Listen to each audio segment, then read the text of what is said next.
Hey, are you tired of being bombarded with political mail flyers that just slander, name call, and propagate unhealthy fears?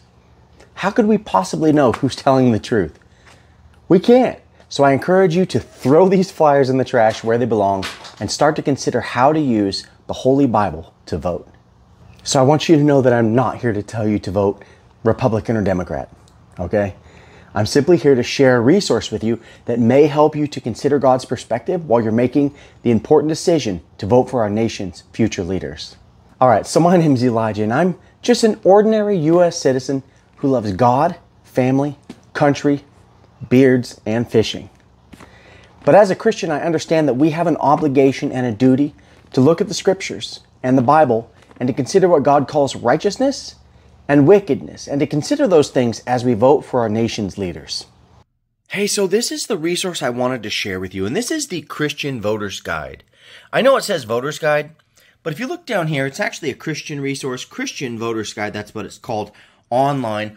Unfortunately, this is specific to Oregon, but I am going to show you a website where you can find resources that are more specific to all the different states in the United States. So most people rely on just a voter's pamphlet and maybe whatever type of information they need.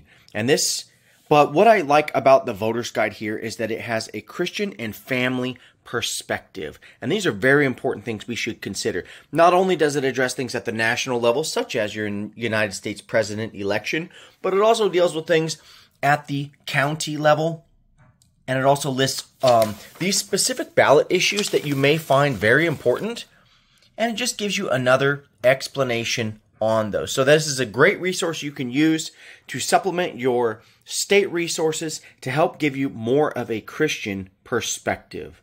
And right after this, I'm actually going to show you how you can find resources that are specific to your states. Not necessarily this one, but you can find other things that are state specific as well. Okay, so I just wanted to show you this website here. This is Oregon Family Council. And if you go to their webpage, OregonFamilyCouncil.org, there is a link here for Christian Voter's Guide. Now you go there and this is where you request it. Now I'd recommend you do it right away. This is for Oregon. Just fill out your information and they will mail you one right away and you can use that for your ballot. But then anyone else in the nation, you can also go to this ChristianVoterGuide.com and just go ahead and choose your state. And once you have your state, these are going to be some Christian voting resources. Now, they might not be exactly like the one I showed you today, but there is some good stuff on here you can look through that will help you in your decision in comparing the different candidates. So that's what I wanted to show you. And always, don't forget, the most important thing is prayer, careful consideration, prayer, and use these resources that I recommended to you today. So I encourage you to throw away those mail flyers, throw them in the garbage, and get this resource to help you evaluate the political, ethical, and moral stance of our elected officials. And in closing, I want to give you a little bit of food for thought by highlighting a scripture and sharing a small video with you. This scripture comes out of the New Testament in the Bible, the book of Matthew, chapter 10, verses 32 and 33. Jesus said this, "Therefore, whoever confesses me before men, him I will also confess before my Father who is in heaven. But whoever denies me before men, him I will also deny before my Father who is in heaven." Now, I'd like to tell you that I do believe that Donald Trump became a Christian during his first term as U.S. president.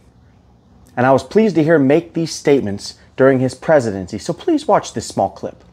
For Christians, we remember the suffering and death of God's only Son and his glorious resurrection on the third day. On Easter Sunday, we proclaim with joy, Christ is risen. In America, we look to the light of God to guide our steps. We trust in the power of the Almighty for wisdom and strength. And we praise our Heavenly Father for the blessings of freedom and the gift of eternal life. Friends, use that resource. Go get it for yourself. And also just consider these things when you make your decision to vote. May God bless you. May God bless the United States of America. And thank you for watching.